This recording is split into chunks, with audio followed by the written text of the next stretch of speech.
waxaa sharaf weyn noo ah maanta in madaxweynihii dowladda Puntland uu soo gaaray magaalada Qardho isagoo safarkiisa ugu horeeyay oo garab kaga soo kicintimo inuu ku yimid waxay noo tahay farxad weyn iyo sharaf bay noo tahay mudana madaxweyne ku soo dhawow magaalada Qardho oo ah magaalada siyaasadda magaalada waxbarashada magaalada dhaqanka intaba waxaana ku soo dhawow waxa weeyaan Soomaalidu waxay ku maamaadaa madismo yeesho Qardho warkeedu la foorku ku yaala maanta waa u jeedaa waxa weeyaan ninkay rabtaan asaas ugu soo baxdaa ninkay rabtaan ninkay rabin waa ka seexataa maanta halkaas kaaga cad intaas kaaga cad waxa leenahay ku soo dhawow magaalada Qardho waa magaaladaadii shacabkaagii oo ku soo baxay aad iyo aad waxaan u celinayaa shacabka reer Qardho oo ilaa xalay ku jiray diyaar garowga ballaaran ee ku soo dhaweynaya madaxweynahooda ay jecel yihiin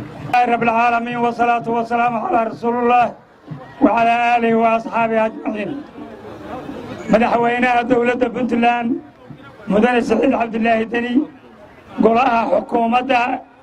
waftiga la socda madaxweynaha saraakiisha golaha xildhibaanada ama golaha xeertejinta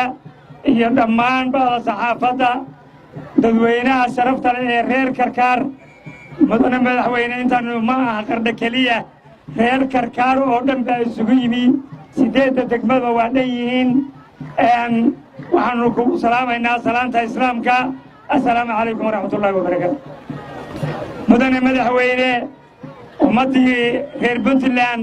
horaankeedii iyo albaabkii laga galayay reer Puntland dhinaca gobolka bari waa gobolka Karkaar waana aragtaa shucuurtooda soo dhawayntooda qalbigooda nadiifka iyo siday u doonayaan dawlad caadil ah dawlad xaq ah dawlad si xurmo iyo sharaf leh lagu doortay inay arkaan maantana adiga ayaa ugu horeeya oo u yimid waxay kugu salaamayaan boqolkiiba boqol si niyada waxayna kaa filayaan waxqabadkii 5 sano oo ka beddelan 20 sano oo la soo maray hadday noqoto nidaamka maamulka hadday noqoto nidaamka dhaqaalaha hadday noqoto amniga hadday noqoto kala dambaynta hadday noqoto midnimada intaba waxaanu kaa codsanaynaa in wax badan laga beddelo mudane madaxweyne bulshada aad arkayso waxaa soo daahsaday maamul xumo waxaa soo daahsaday abaaro waxaa soo daahsaday dawlad ah madax ka nool waxaanu doonaynaa marka in laga gudbo madax ka nool oo loo gudbo dawlad baahsan kana daadegta laamiga una daadegta rimudeeryada degmooyinka iyo tuulooyinka mudane madaxweyne waa dadkaagii waad arkaysaa shucuurtooda iyo sharaftooda iyo sida ay kuu soo dhowaynayaan waxayna sugayaan xigmaddaada iyo hadalkaaga qiimaha leh inay dhegaystaan oo dhegahooda ay ku maqlaan inta nasiibka u بسم الله الرحمن الرحيم golaha wasiirada golaha baarlamaanka saraakiisha ciidamada maamulka gobolka iyo degmada cuqaasha dhallinyarada ardayda dhammaan inta halka isugu soo baxday assalaamu calaykum waraxmatullaahi wabarakaatu waxaan ku faraxsanahay inaan maanta markii ugu horraysay ballantii halka aan markii isugu kaaydamaysa ku kala tagna waxay ahayd ilaahay waxaan ka rajaynayaa anoo madaxweynaha inaan idiin soo noqdo ilaahay waa uga mahad celinayaa waxa aan u rabnayna waxay ahayd oo aan ugu ballannay inaan ka shaqayno nabadgelyada inaan ka wada shaqayno xasiloonida inaan ka wada shaqayno horumarka waxaan rajaynayaa reer qardhood iyo reer puntland oo dhan inay u diyaargaroobaan in ay dalkooda ay dhistaan isku tashadaan horumarkiisa ka shaqeeyaan cadow badan baa meelo kala duwan uga soo duulaya nabadgelyadiisa ay ka midoobaan magaalada qardho iyo gobolka karkaar waxaa looga jeedaa in ay hormuud ka noqdaan isbeddel siyaasadeed oo ballaaran oo xukuumaddan ay horena u ballanqaatay haddana ay dariiqii ku taagan tahay siday u xaqiijin lahayd waxaan rajaynayaa nabadoon maxamed aadan hadalluu sheegay barar badanna waxbaa la sheegay hadda wixii ka dambeeya warka dawladda un dhegaysta ololihii doorashada waa dhammaaday saa u ogaada horta marka hooska tuurka tirada badan oon macnaha lahayn wakhtigiyuu naga qaadin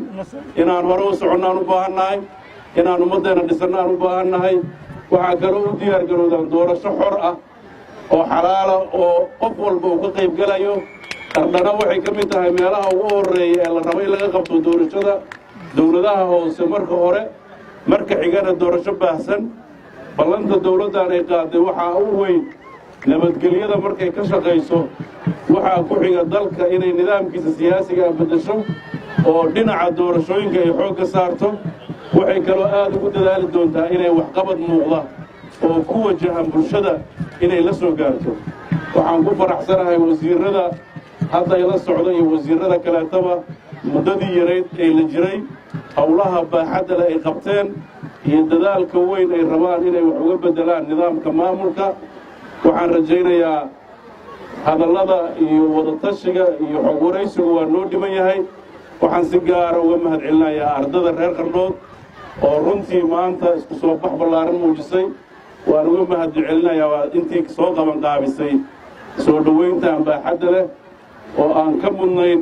waase uga mahad celinaynaa waxaan rajaynayaa inaan wakhti badan isu heli doonno dawladdu waxa ay rabtaa garbihii ay ku duuri lahayd inay garab ka mida magaalada qardho noqoto waxaana rajaynayaa inay diyaar u ahaan jirtay waa dad dawladnimada yaqaan waa dad dawladuhu ay garabkooda ku kacaan waxaan rajaynayaa in diyaargarowgaas maanta aad muujiseen inta dhibanna la arki doono waxaan ilaahay subxaanahu wa tacaala ka baryaynaa nabad iyo xasilooni iyo madar khayr qaba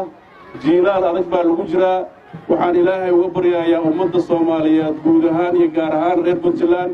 inuu raxmad waasica siiyo inuu dhibka ka dulqaado inuu cadowga ka dulqaado